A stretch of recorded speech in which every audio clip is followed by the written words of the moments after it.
Everyone, welcome to E-Commerce Straight Talk. I'm Sam Sprague, and I'm here with Moonsuk Song, co-founder of Panagora, which is a digital e-commerce agency. Hey Moon, how's it going?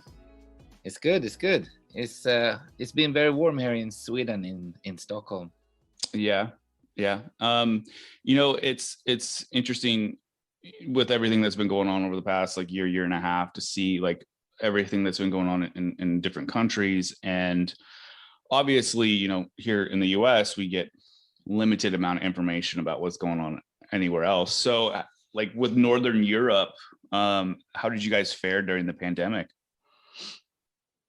I think if we start with Sweden, I think we've been building a new kind of brand when it comes to how we handle the COVID-19. It's never been a lockdown here in Sweden.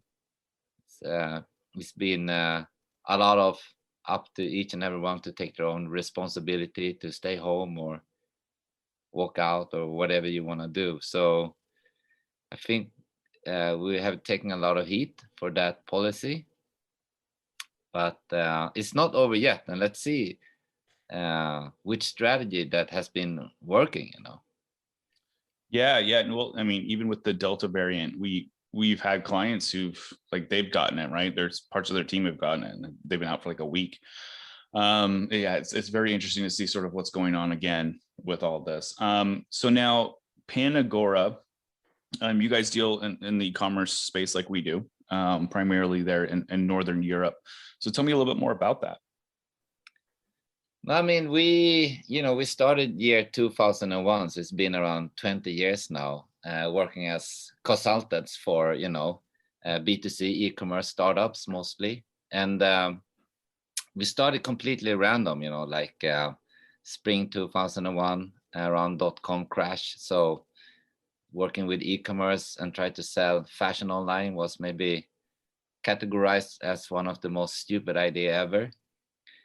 But we were lucky to, run into a small retailer called Sneakers and Stuff selling limited Nike and Adidas sneakers, those collectible sneakers. Yeah. And we still work with them today. And I would say long story short, working with startups and work together for many years has taken companies from 0 to 150 million euro online, something like that. And we learned a lot working together with a bunch of these companies. We've been involved in 17 of top 100 biggest B2C stores ranked by revenue here in Sweden. And again, Sweden is less than 1% of the global e-commerce revenues. Yeah, so it's a small market. But the key to success for our clients has been they are very niche, and because they're niched, they can do cross-border e-commerce. So I think we launched Sneakers and Stuff in an English version 1 year later, 2002, and sign a contract with UPS and shipping to every country in the world and see who's want to buy a couple of sneakers. And so there was no real grand vision or amazing strategy behind all these years of e-commerce. It was just struggling our way forward, trying to make a living. That's how it started. Interesting. Yeah, and I know you and I have talked in the past, and I found it very fascinating. Even with the brands that we talk to when we talk about getting into other markets, Australia being one, obviously, US, Canada, Mexico, and then the UK, but very rarely is it we're ever talking about Northern Europe, right? It's just not even a thought to get into that market. So, I mean, what would you say, how would you determine if a brand or, a company should get into Northern Europe, or how would you know if they would be successful or not? And that's a good question. I mean, if we start backwards, Amazon launched their first local warehouse quite recently, like a year ago. And I think if you look how Amazon rolled out in Europe, they start with, Germany, UK, and France, the big three economies in Europe. And if you I think one reason why they come so late to a country like Sweden is we are such a small market. And actually they rolled out Amazon Prime, I mean the video Prime before the actual marketplace, even though of course the cross-border e-commerce has been around for many years.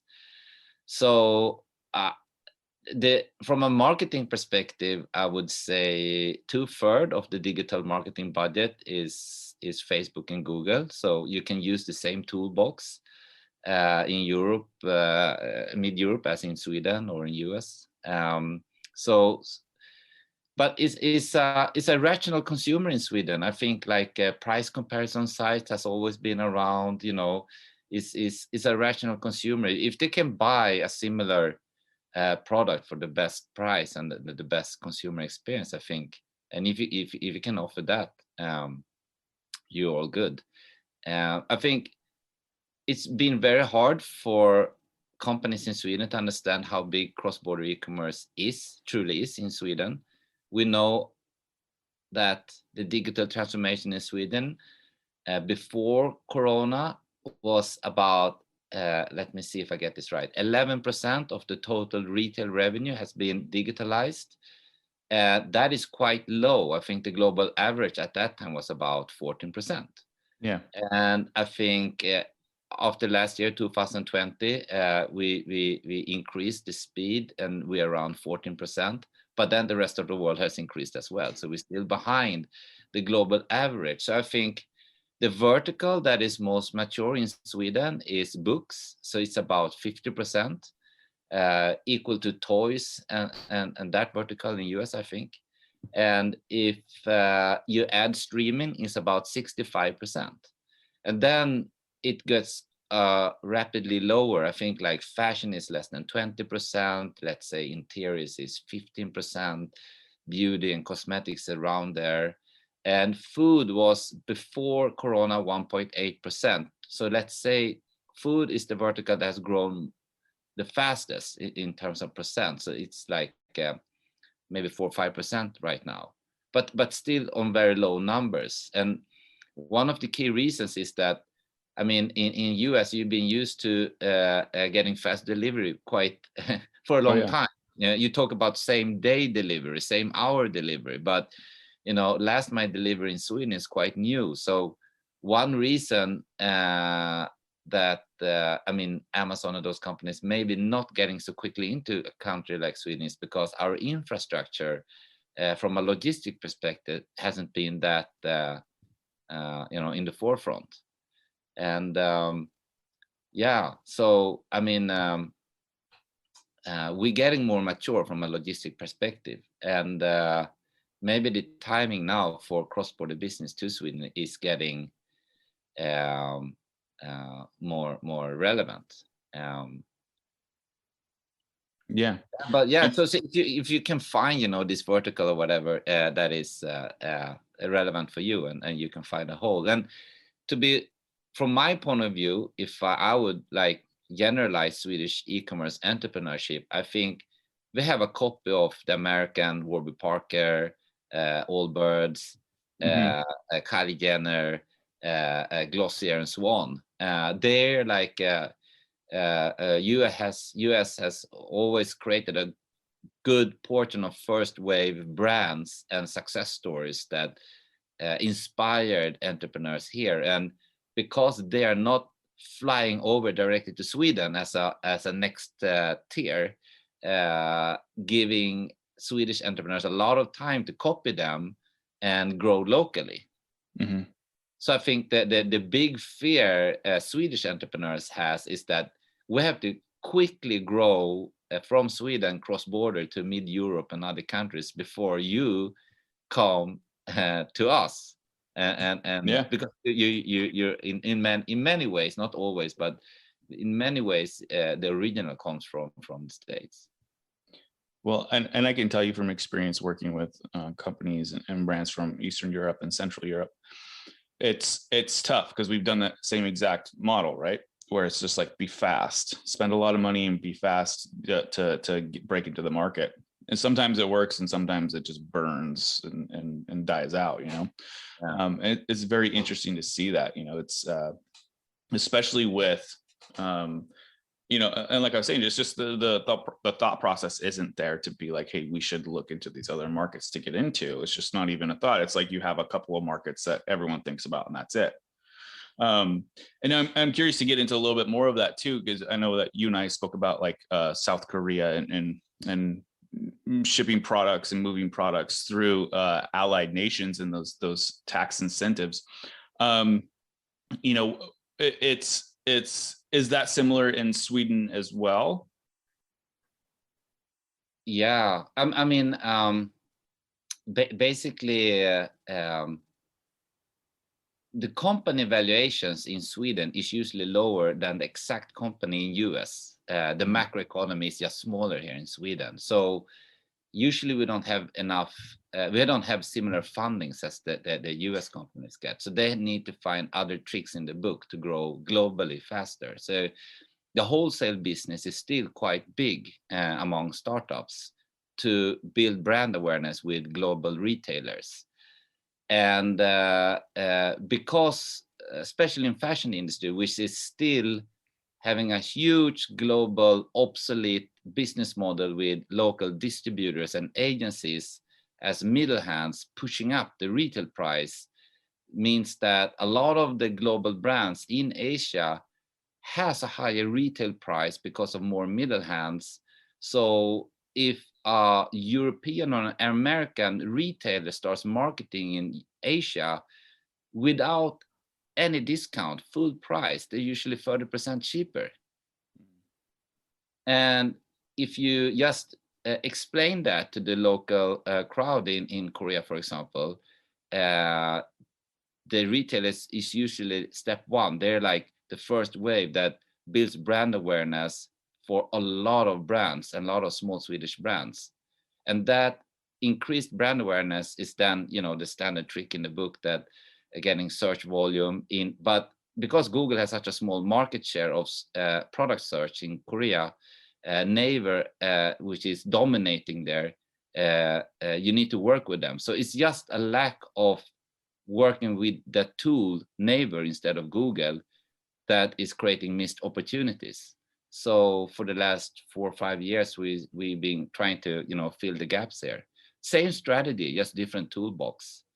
And it's if I guess, like the biggest European fashion retailers, their secret sauce has been getting into Asia like this, and but not doing so much PR about it because they want to keep it quiet, because the local distributors and agencies are getting furious, trying to understand why they're losing so much sales without seeing any offline stores opening up.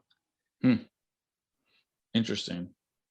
Yeah. And I'm curious as if you've seen any shift. Obviously, you know, when we're looking at the macro picture, just the change in e-commerce shifting, you said from like 11% to 14% of total revenue. But are you seeing any other major trends sort of start to shift, more specifically to like Northern Europe or even Southeast Asia? I think what we're trying, Northern Europe to Southeast Asia, I think from a company perspective, they're really eager to get there. But, you know, like to start with, a lot of brands in Sweden and Northern Europe, they want to start with China. But the problem with entering China as an isolated internet, you know, they have their own ecosystem, is that they it's like going back 20 years in time when eBay was like one of the destinations, and Amazon and so on. It's like, it was like the gatekeepers to the consumers, and you have Tmall, Alibaba, JD, and similar kind of gatekeepers in China. Who knows what's going to happen in the future? But the point is, if you look who's creating trends in A-PAC, it's more, if Japan was the leader in the 80s and 90s, I think Korea is taking over the lead, creating trends with K something. They have K movies, K drama, K pop, K beauty, and so on. And a lot of the celebrities from Korea is the biggest influencers in all of Asia these days. And one, it's like a lack of knowledge here, I think, because booming in China doesn't mean you're booming in all of APAC, but booming in Korea can mean that you're booming all of APAC. So even if China is the largest e-commerce revenue market in the world, Korea is still, I think, about to go from rank 7 to 4th place, because pre-corona, 22% was transformed to e-commerce of all retail revenue, about the same percentage as in China. And but it was the first country with 5G in the world. And I think transformation when it comes to fashion goods has the highest transformation of all countries in the world. It's a majority online. So Korea in many ways is a good country to enter. And also the consumer behavior among Koreans are emotionally driven. If you compare them to Japanese consumer who's super rational and risk minimizing, Koreans are risk maximizing and super emotional. So they're not that loyal, but they make a quick change. Yeah. And you know, like Europe or Northern Europe, they're entering Asia and try to enter Asia in many ways. If you're going back in time, H&M and IKEA pretty much was the first companies to build like the Nordic aesthetics in design and lifestyle, creating a dream that everyone in the Nordics, they're equal, it's transparent, clean air, clean water, work-life balance, gender equality, and so on. So they have that like dream about our area on the map. But you know, no one in Seoul or in Tokyo live in a big house with a garden and have an extra country house, you know. So when they like docking into our dream these days, they're like buying something from IKEA and a lamp from Denmark, whatever it is, and create their small bed corner and Instagram that, and that's their piece of Scandinavia. And thanks to companies like IKEA and H&M creating this first wave of interest of Scandinavian aesthetics, we can come with all new brands now from Scandinavia, creating a second wave, curating the table or the fashion uniform that IKEA and H&M is. They're building like the infrastructure. You buy the cheap table, but then you like add and create it with like these designer lamps and, you know, plates and some glasses and stuff like that. Yeah. So it's really like, you know, adding just a layer on layer. But the thing is, every country in the Nordics except like Norway is a part of European Union. So European Union has this free trade agreement with Korea. So everything below $150 is free of VAT and taxes. But the thing is, there wouldn't be a South Korea without the US Army and you know, General MacArthur entering Korea back in the days.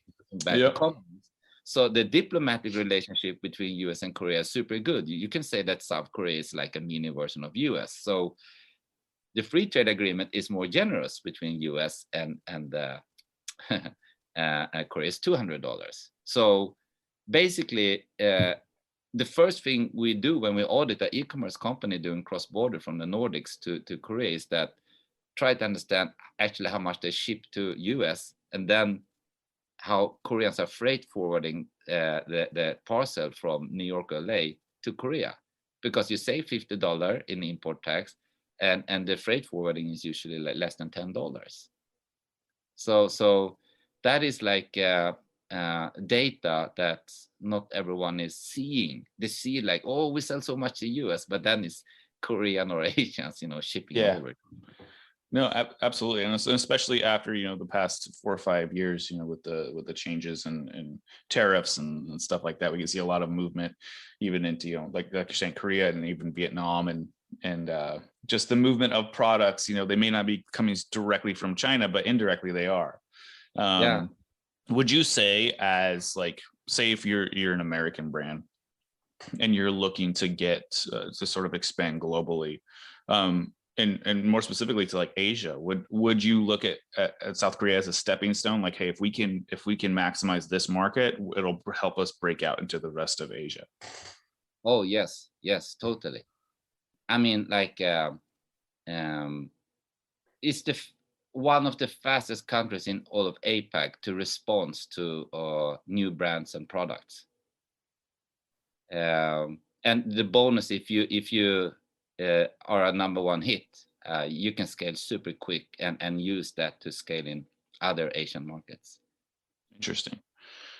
Cool. That's pretty interesting data. Like you're saying, no one would even know to look at it like that, right? How would you decide to break this out? Like I said, even the brands we work with is primarily like, hey, how can we get into the UK? How can we get into Australia? Because I think what they see is they see it as, they look at the US market like, hey, we're successful here, and we even are a little successful in Canada. Therefore, let's look at similar markets. Okay, we're the next two, talking tier one, Australia and UK, but you still have a lot to deal with there. You've been breaking into the UK. It's talking about how the different kinds of partners you got to deal with, and then the taxes involved and all the costs associated with that. On top of that, the regulations and everything. And but to look at Asia, and I think a lot of brands just look at Asia and be like, China owns Asia, like I don't even want to touch it. But to look at it from a perspective of, hey, if you could get into South Korea and make them love your products and your brand, that will then resonate with the rest of like what you're talking about, APAC. So looking at all these sort of benefits and moving into, like we're talking about Northern Europe and Asia, what are some of the bigger challenges, more specifically to like Northern Europe, for a brand to get in there? I mean, first is like how to build brand awareness. So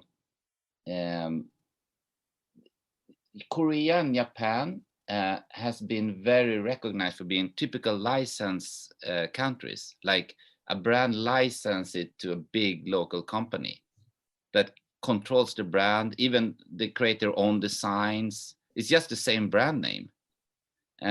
So it's a new thing to launch direct to consumer for Scandinavian brands into those markets. So build brand awareness it's extremely rare to see direct to consumer brands in those markets even today. Is still quite dominated by, if in UK you have, for example, Net-a-Porter and Mr. Porter. I mean, in Europe you have Mattress Fashion, Farfetch.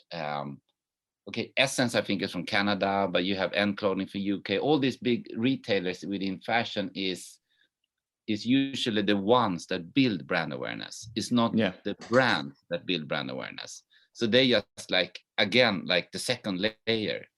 So but it's coming now. And I think one of the reasons why it's coming now and it's coming quite fast is because in Korea, 70% of traditional retail is controlled by 4 companies with their department stores.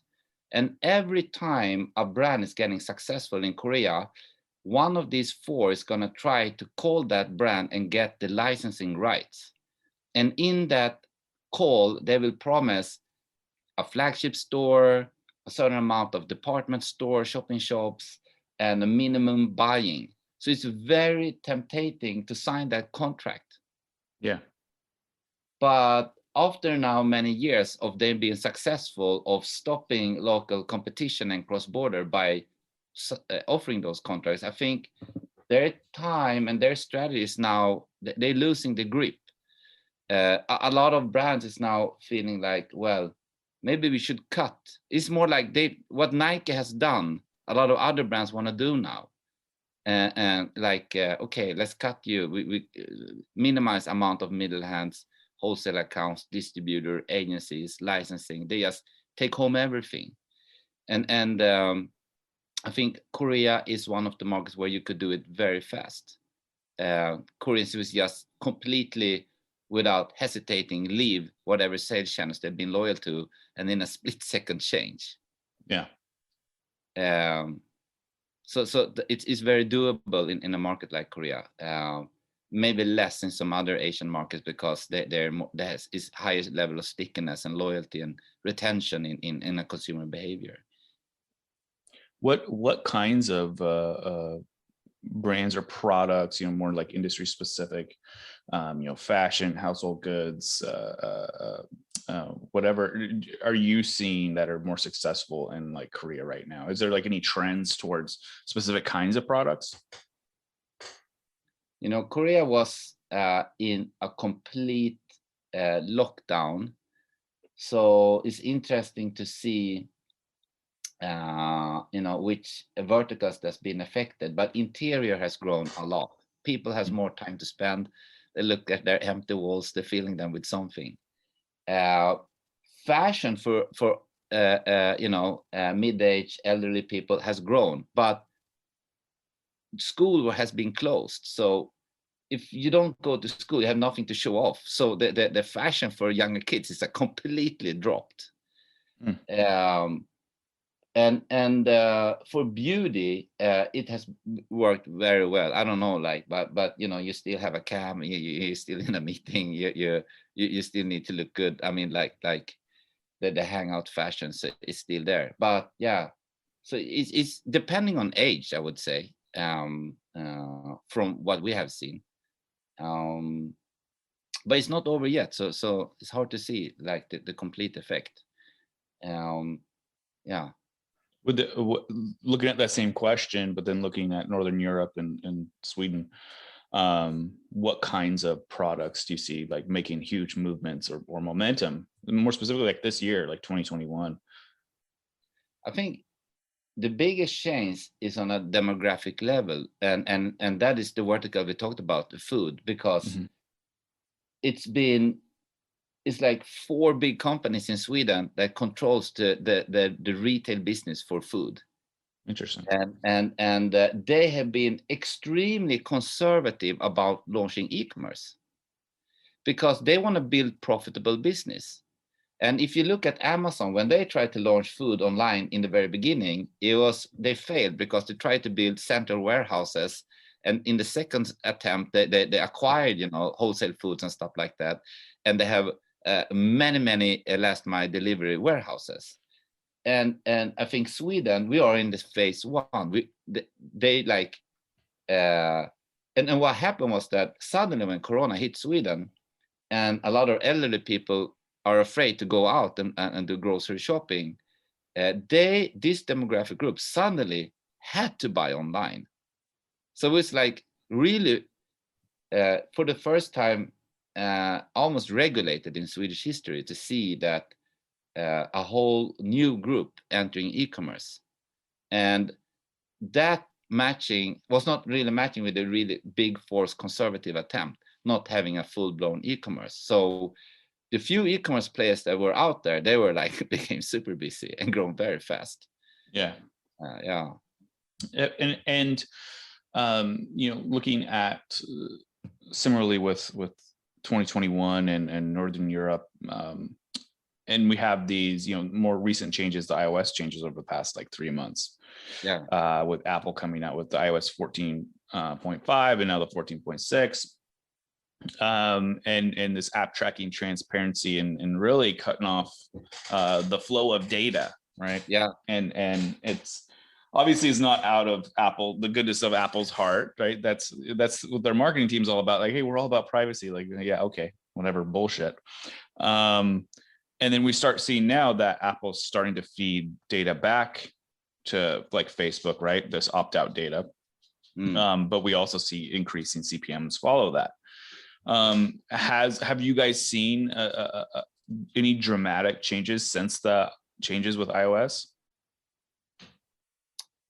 Things stopped working as it used to be. Yeah. I mean, from a customer acquisition strategy, not really. I mean, P&L, the budget they're doing, the KPIs is very similar until today.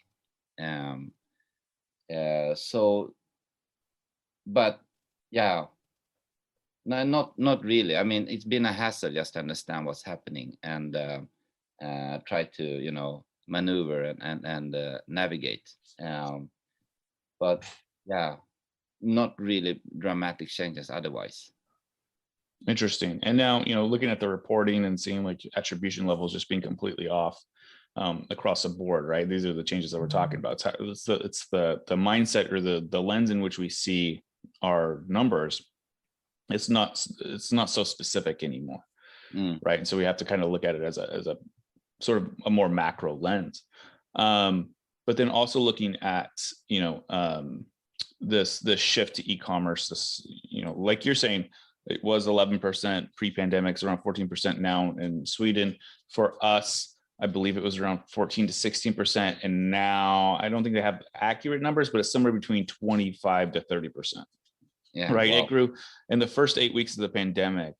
E-commerce as a percentage of revenue from total retail grew as much in the first 8 weeks as it did the previous 8 years. Yeah.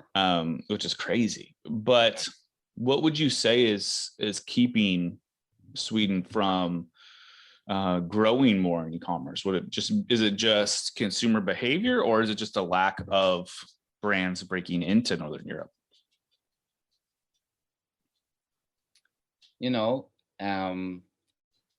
I would say Swedish people are very proud talking about our history, how innovative we have been. I mean, imagine we kind of invented the mobile phone. We were really pioneers when it came to rolling out the first generations of 2G, 3G, and so on. But today, we don't really have 5G even yet. So I don't know the exact reasons why the speed of internet isn't the best in the world in Sweden when we were in the forefront in the very beginning, like Korea. Yeah. Korea and Sweden was like two of the few countries where the government took decision that everyone should have access to high-speed internet. And I believe there's a strong correlation between digital transformation and how fast internet you have. And if we don't have the speed, we're losing in transformation. I think what Sweden, the mechanism behind the transformation in Sweden has been the same in every country, availability, price transparency. But when it comes to energy and logistics, we has been really bad because we had one company owned by the government that controlled the market pretty much. Interesting. It's like there will be one UPS in the States controlling the market. Yeah. So if that company is so fat and happy, they don't develop like the best last mile delivery service, tracking and so on. There's no motivation for that. And so the logistics and the speed of internet, lack of speed of internet, is some parameters where we're lacking. And because food is the biggest vertical of what Swedish people are spending on, where the transformation has been extremely slow, is also a very important reason why the transformation is so small in numbers. I mean, Sweden total retail spend is about 75 billion euro, and a little bit more than 10%, 14% of that is now online. And that number in online revenue is what Amazon had in online annual sales, I think around 2004. Yeah. And,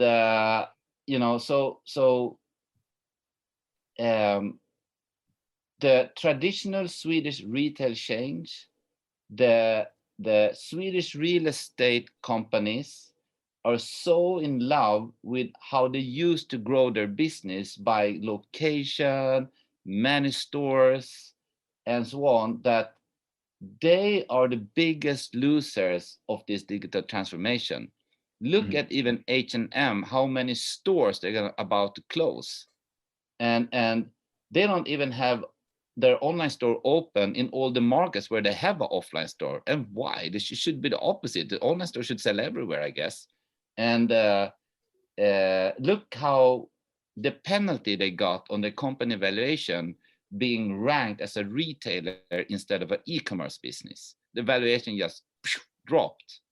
And now they have to switch this. And if H&M is one of the most successful companies from Sweden, imagine then how terrible it has been for everyone less successful than H&M. And Corona has just destroyed them. So I guess in the end, we're not that open-minded here. Or we just have the wrong people sitting in the boards of these retail companies, having like, you've been working in this company. I shouldn't say too much, but the thing is like, Yeah, they're dying, and that's obvious. I got But you. there's hope, there's a new breed of entrepreneurs coming up. So yeah. Interesting. Yeah, and yeah, obviously I won't have you dive any deeper into that. But when looking at how people do their shopping online, in Northern Europe and in Korea, and we're talking about Amazon and Alibaba, and like you're saying, the majority of these retail stores, what are sort of the main traffic sources to go after? Is it like here in the US where it's Google and Facebook, Amazon, Walmart, like that, Yeah. or are there different avenues to approach acquisition? I mean, Google and Facebook and their whole portfolio of channels is completely dominating here in the Nordics. Absolutely. They won the race, killed every media company that we have. We have traditional media companies, but their printing volume of paper is decreasing. Their ability to convert their digital traffic into retail transaction is not best in class. They get their main revenue today from like local version of eBay and stuff like that. That creates massive revenue for them. Without that, they would be completely destroyed as well. So I mean, like we have successful tech companies in Sweden, like Spotify. I don't know, they have like 250 million subscribers, maybe, or something. And I don't know, like 150, 180 million paying or something. I mean, they have a bigger reach than the biggest like media companies we have in the Nordics. And it's like a 15-year-old company or something. So compared to like 100 to 200-year-old companies. So I mean, like a few companies just took the whole digital crowd, and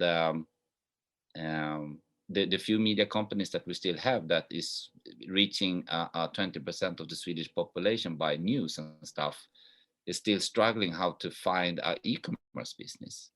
So I mean, like, you think about this, like back in the days when you could actually look into Alexa and look at the top ranking sites, you can see that Google and YouTube usually is very high up here in Sweden. But also competing with them is like the newspapers. So for like the last 20 years, the biggest sites in Sweden has been newspapers, and I guess it's maybe a similar trend in other countries. But how come these media companies has been so unwilling to build e-commerce business of that traffic with different ads, products, building their own e-commerce marketplaces? Because like these companies has for 100 years delivered that newspaper to every single corner, and Sweden is by area a huge country. I mean, it's a mega big country, but we're only 10 million people.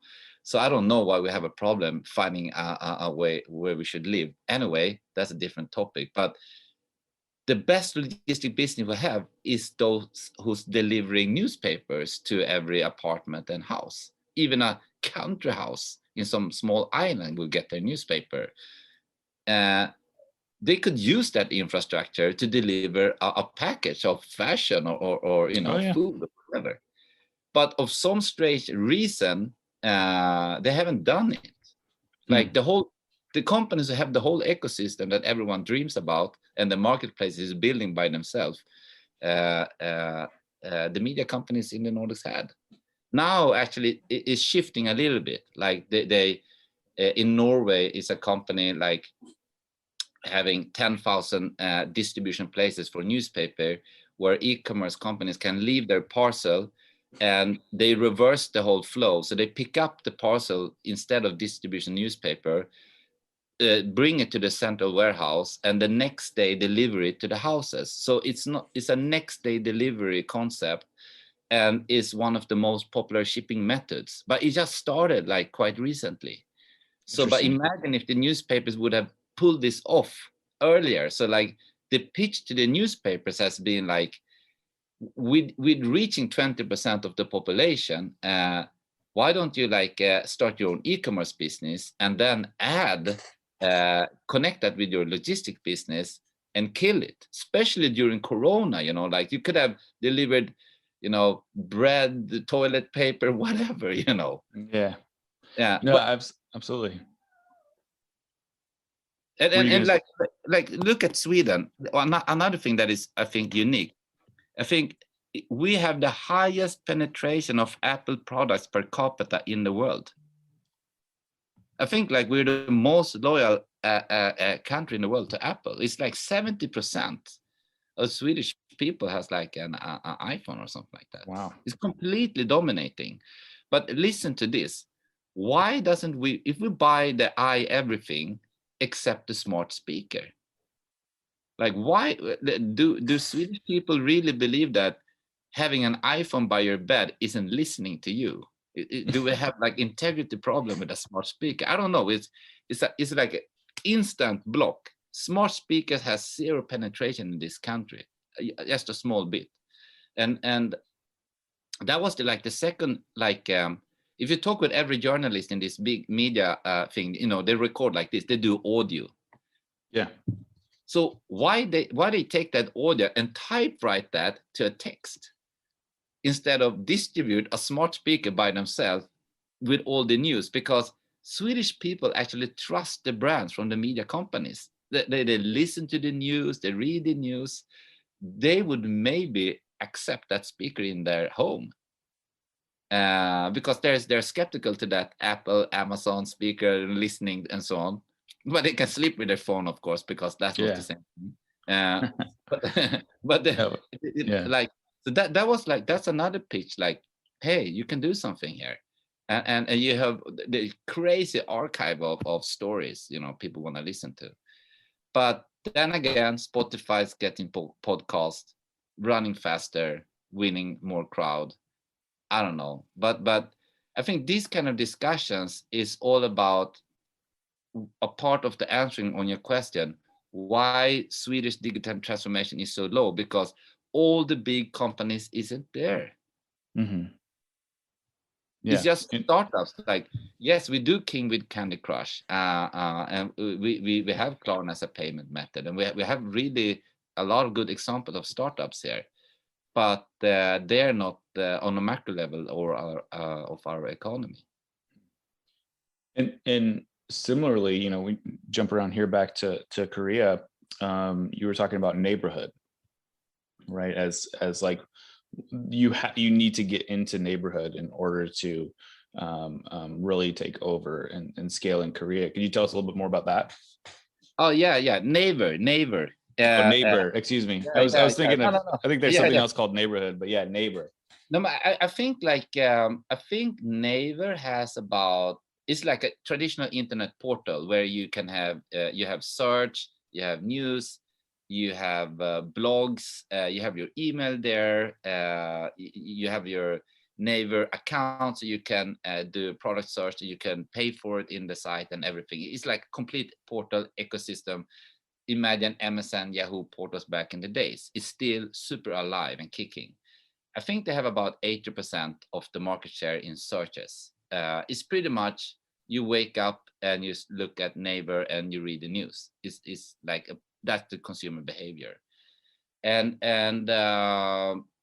neighbor actually launched a copy of WhatsApp, but it was a failure in Korea, but it's the biggest app for chatting in Japan of some strange reason, and the name of that app is Line. It was another copy of WhatsApp in Korea that took, I would say, 98% of the Korean population, and the name is Kakao Talk, and Kakao means like close. So those two are like the complete dominating channels. After Naver, until quite recently, there were two other search engines, Daum and Nate, before Google. But I think like Google has about 20% of the market share for more smartphones. You know, Android, Samsung is completely mega big and stuff like that. But but every time when we try to talk with the local marketing team in Korea and we try to convince them we have to work more with Google or something, they're like, yeah, well, maybe later. So even when we look at the numbers, we can still get some, revenue from those channels, but they're still so much more focused on Naver and another channel, and that's Instagram. Instagram has been super successful in Korea, but I don't know. I mean, like of more than 1 million accounts on Instagram with more than 1 million followers, a recent portion of them are in Korea, I think, and they are getting sponsored all the time. So people doesn't believe when they do product placement. Then again, Naver feels a very relevant function because the user scenario is that you see something on Instagram, then you go to Naver, and they have like something called like cafe. It's like, did you see this influencer? She was talking about that. I think it's fake. And then the marketing team is like, no, it's really good. And by the way, here's a campaign code. Yeah, are you sure about that? And then you have to ask that influencer to drop like a video tutorial, like, yeah, this is how I enter this shop, ABC, and this is how you put it in the basket. This is the shipping experience. This is the unboxing experience. Look at this, and there's a video and 50 pictures. And they're like, wow, it looks so real, actually. Yeah, here's your campaign code. Why don't you try? Okay, I'm gonna try. And then with enough gravity of threads, you're building SEO. And then if your brand is protected and registered in Korea, you can start to buy brand ads together with that. And that's pretty much how you start building enough of ads and content in that portal for your brand and try to build traffic and revenue. It's a very mechanical. And then there's something called blogs, and in Korea they call power blogs that you hire to write reviews and stuff like that. So yeah, it's very mechanical, and you have to use a lot of tricks. Koreans are very price sensitive, so there are apps in Naver that actually calculating the retail price plus shipping price exactly. So Koreans are always calculating the total price. Mm-hmm. And Korea is one of the few countries, I think, where you doesn't get rewarded by localizing your site in terms of language, currency, and payment methods, because Koreans of some strange reason think that's making the experience more expensive. Interesting. So like, I mean, while in Japan 4% of the population of 127 million people talk fluent English, and they're risk minimizing, you don't only need to completely translate, you have to proofread, which took me years to understand what it actually is, but it's like complete correct Japanese language, not only translated. So it has to be on brand and completely different user scenarios we do. I mean, Instagram again, super big in Japan, but then they go to the site, they read about your brand, they sign up on the newsletter, they want to see 2 free newsletter, and this would take 2 weeks, and then they are like, okay, you're for real, and they will make their individual decision and make a transaction. While in Korea, it's a group decision, and you make a transaction. So Koreans are more like a wolf pack, and I think Japan as economy has been richer for a longer time. Korea was poorer than Ghana 50 years ago and now rank 11 by GDP. but Japan has been a mature economy for such a long time. So I think you have every subculture in Japan represented. You can find Elvis Presley community, the Beatles community, a Prodigy breakbeat. You can find every subculture of hip hop vertical there, every reggae, whatever you can imagine, you have that subculture redefined, reinvented in Japan, but not in Korea, because in Korea, the parents has worked hard, forcing the kids to study hard. So there's no time to develop any kind of hobby and special interest. So when you get out there to work, well, you don't know much about, hobby or anything. So if there's an influencer, and influence in Korea means successful. So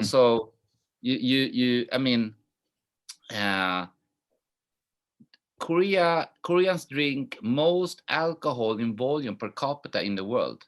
And the two companies biggest in producing alcohol by volume in the world are Koreans, and their export is less than 5%. And these green bottles, they're called soju. And when you turn around that bottle, by the way, it costs only $2 to buy one of these quarter bottles. It's not that heavy alcohol. But the point is that on the backside is you always a celebrity, like Olympic winner, Oscar winner, someone super billionaire, whatever. And that's how the Korean mindset has been for a very long time. It's starting to change. The subculture is entering the Korean scene, but for extremely long time, in modern perspective, it's been a wolf pack. Whatever most successful person says, go with that. That's why you have this mega trends in Korea, like go left and wow, it's like this, but it's like whoop, bam. While in Japan, it's more like da na na na na na na na na na na na, but forever up, but slowly. Yeah, no, that's crazy. No, and I hope this gives everyone listening some ideas, and this is why I wanted to talk to you today, right? We're talking about just these other markets to break into that are there, they're ripe for the picking, and yet we still don't utilize them enough. And so, I wanted to thank you today for hopping on with me. Why don't you let everyone know where they can find you online? Just search on me on LinkedIn, Monsuk Song. I think that's the best way. Awesome. Hey, well, thanks for talking to me today there, Moon. And everyone else, thanks for listening in to E-Commerce Straight Talk. Be sure to subscribe on YouTube and subscribe to our podcast. You can find it on Spotify, Apple Music, Google Play Store, wherever. All right, folks, later. Cool.